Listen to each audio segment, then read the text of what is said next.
সালাম আলাইকুম। Facebook scroll করতে করতে একটা ভিডিও দেখলাম। ভিডিও দেখে মনে হলো একটা ভিডিও করা উচিত। আসলে একসাথে দেখি তারপরে কথা বলি। পাত্রী হিসেবে দেখা করতে গিয়েছিলাম। আমি আর হাসান 1 বছর লিভ টুগেদার করেছি।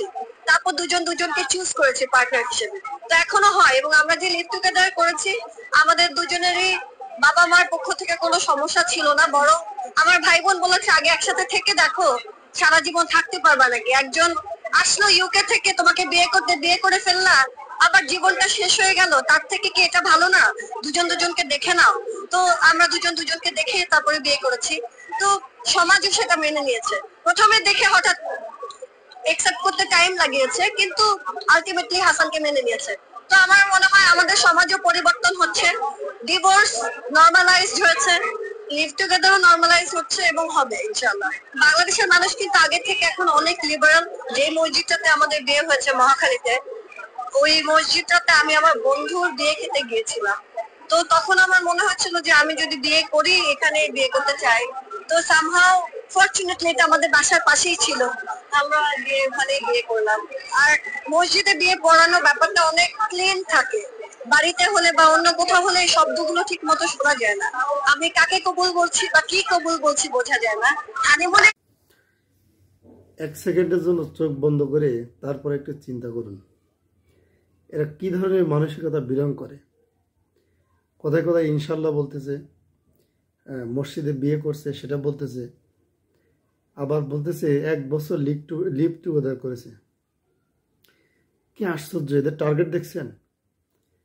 একটা মানুষকে জিনার দিকে ঠেলে দেওয়া, এটা অবিবাহিত যাদের মানে গায়রে মাহরাম, মানে যারা হলো যাদের সাথে বিয়ে করা বৈধ আর কি, গায়রে মাহরাম না, সম্ভবত মাহরাম হবে এটা।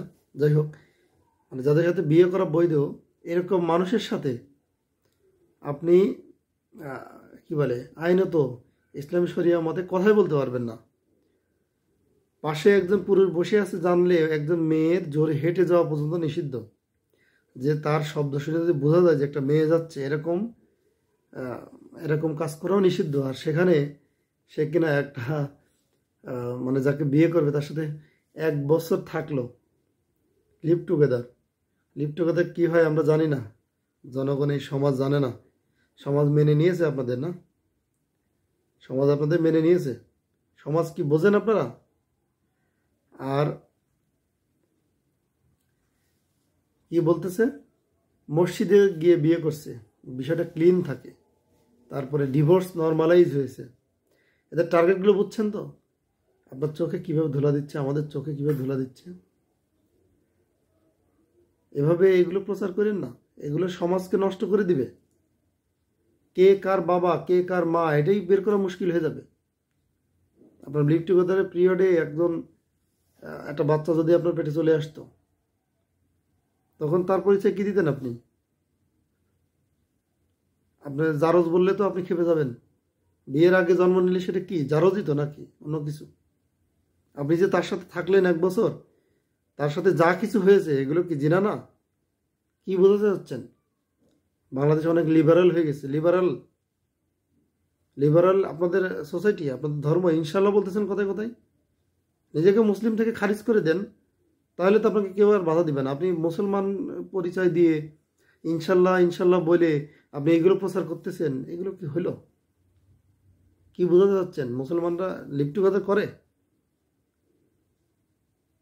ফাজলামের একটা সীমা থাকা দরকার।